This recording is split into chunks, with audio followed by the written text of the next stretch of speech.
So this video is a little bit different today to what I've been doing lately.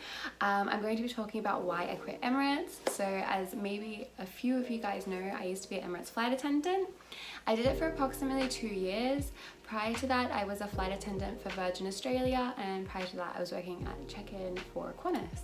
So in my experience, I've worked for 3 different airlines.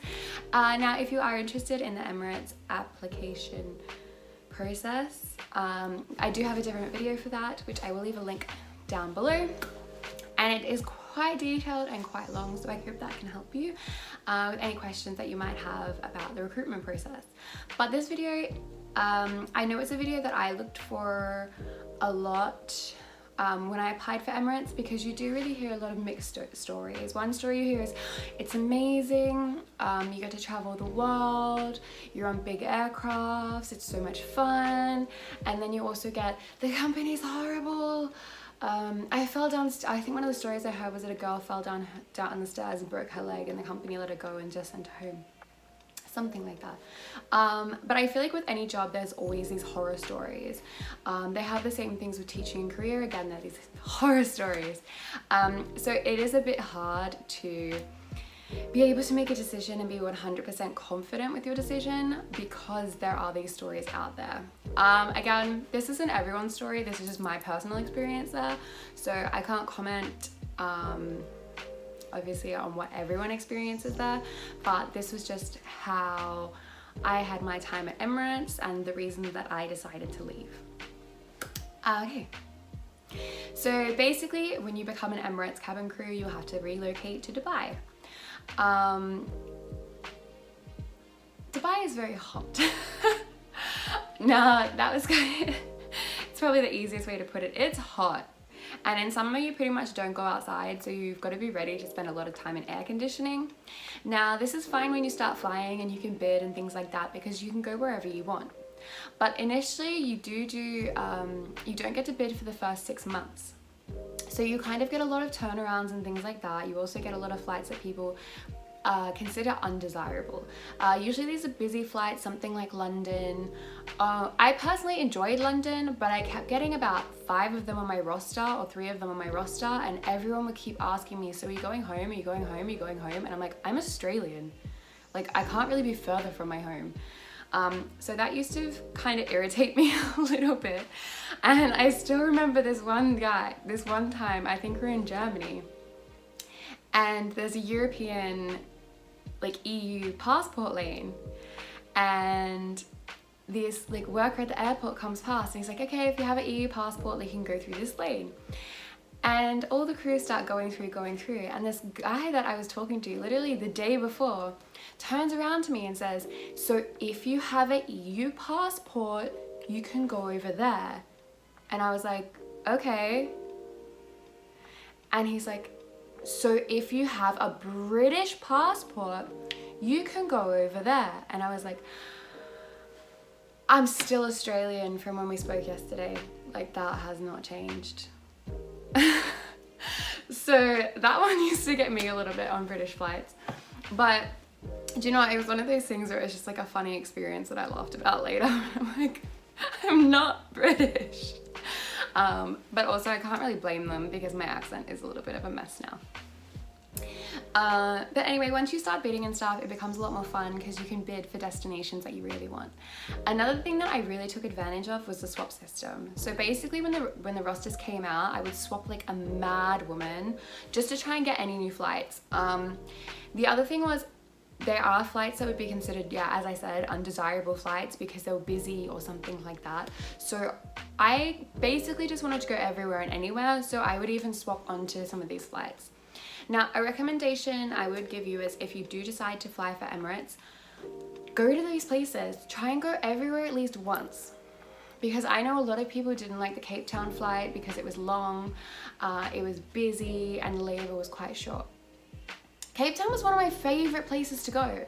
So every time I got a flight that I was like, I don't really want to go back to Germany, I've already had like 20 Germanys, I'd swap onto a Cape Town, and a lot of the times, because it was a longer flight, people didn't want it.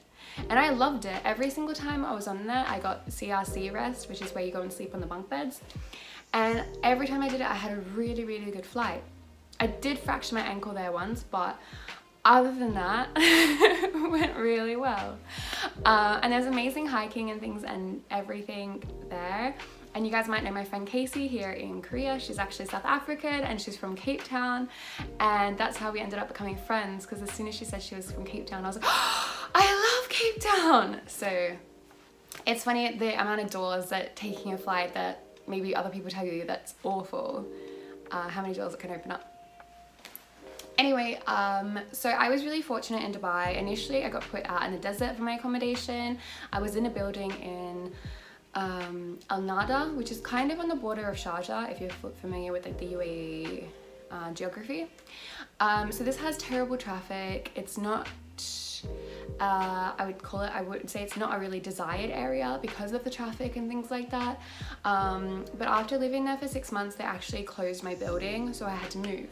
I then moved to Millennium Tower, which was probably like right next to Dubai Mall and the Burj Khalifa and in downtown. So I was in like prime time area. So honestly, that did change my life while I was in Dubai. Okay, to the point of this video, why I quit.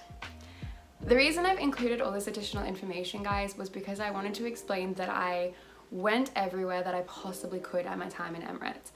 Within the 2 years and my prior traveling, I've now traveled to over 60 countries. Now, the reason that I decided to quit, which actually had crazy timing, I submitted my resignation on Christmas Day, December 2019, which means that my last month of flying was in January 2020.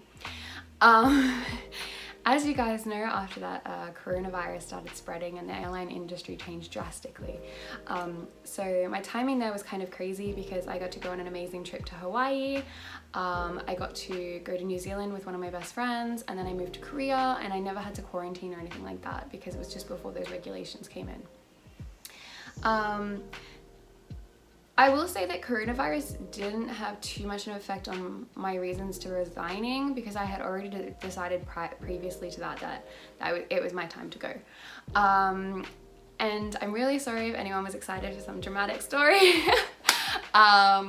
Basically the reason I decided to go was because I did all the flights that I wanted to. I went every single place that I wanted to. The only one that I really did want to get was the Philippines. There's a Cebu Clark leg that I really wanted to get, and I was bidding for a long time, and I just couldn't manage to get it. And I just decided that it would be silly to stay longer just for one flight. And I knew that I didn't want to live in Dubai for the rest of my life. I knew I didn't want to like really progress in the company because I didn't want to stay in Dubai for that long. And I knew there was always going to be an end date. So I just never saw myself living in Dubai for that long. I never saw myself working for Emirates that long.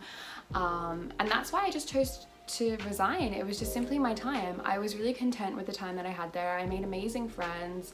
I had amazing experiences, and I would recommend it to anyone in the world. I would like to get back into the travel industry. I'm hoping there's one airline that hopefully I will get into. This is the one where I'm like, okay, this is where I'm gonna stay. So hopefully that will work out. But honestly, I had an amazing time at Emirates, and I don't really have anything bad to say about it. So I really hope that if that's what you really want, that's your dream, like definitely go for it, enjoy it, take advantage of it, use the bidding, use the swaps. I know the system has changed a lot throughout coronavirus, but hopefully it's going to return back to what it was or even easier. And yeah, good luck, guys.